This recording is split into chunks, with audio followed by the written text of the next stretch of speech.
네, 뉴스토마토의 기사로 오늘의 주요 뉴스를 살펴보는 시간, 뉴스브리프의 김자림입니다. 첫 번째 소식입니다.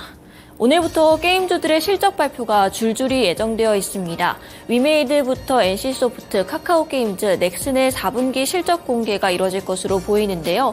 넥슨이 가장 기대해볼 만합니다. 기존 인기작에 더해 모바일 게임의 성장세로 지난해 영업이익이 1조 3,290억 원을 기록할 것으로 자체적으로 전망을 했고요.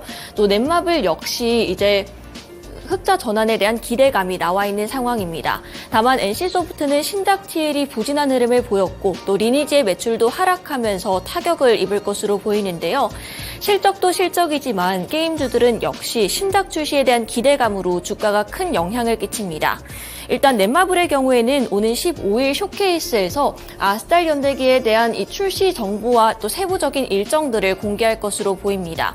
외에도 디스타에서 주목을 받았던 나 혼자만 레벨업 그리고 7개의 대제 등의 신작들이 올해 줄줄이 출시될 것으로 보이고요. 넥슨은 퍼스트 디센던트, NC소프트는 배틀크러쉬 등의 신작이 예정되어 있습니다.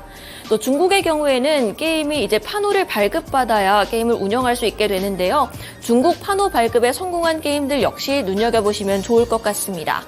다음 소식으로 넘어가겠습니다. 이재용 삼성전자 회장이 이번 판결로 한숨을 돌릴 수 있게 됐습니다.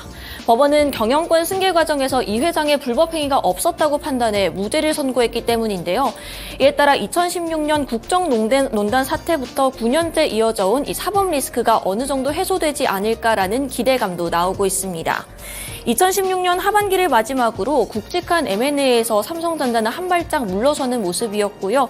거기에 이제 그 사이 경쟁업체들이 치고 올라오며 주력인 반도체와 스마트폰이 흔들리기 시작했고, 특히 반도체는 지난해 적자 규모가 15조 원을 기록하기도 했는데요. 앞으로는 대규모 투자 그리고 신사업 분야에서 조금 더 적극적으로 나설 것으로 전망이 되는 상황입니다. 삼성전자가 이번 모멘텀으로 대형 M&A 등 기회를 잡을 수 있을지는 주목해보시면 좋을 것 같고요. 다만 검찰의 항소 가능성이 커진 만큼 대법원의 확정 판결까지는 최소 3, 4년이 더 걸릴 것이라는 점 참고해주시기 바랍니다. 마지막 소식으로 넘어가겠습니다. SK텔레콤의 지난해 매출이 17조 6,085억 원, 영업이익은 1조 7,532억 원을 기록했습니다. 전년 대비 1.8% 그리고 8.8% 늘어난 수치인데요. 통신 시장은 둔화했지만 AI 쪽 성장세가 뚜렷했습니다. 올해도 이를 바탕으로 이제 인공지능 중심의 매출 확대 전략을 본격화할 것으로 보이는데요. 지난해 수준의 성장을 유지하면서 텔코 LLM 같은 수익 모델을 확대한다라는 계획입니다. 그리고 수도권에 신규 데이터 센터 설립을 진행 중인데 이 전력 규모를 현재보다 2배 정도 늘릴 것으로 목표를 세우고 있습니다. 또 텔코 LLM의 경우에는 관련된 서비스를 상반기 내에 상용할 것으로 보이니까요. 이 부분 참고하시면 좋을 것 같습니다.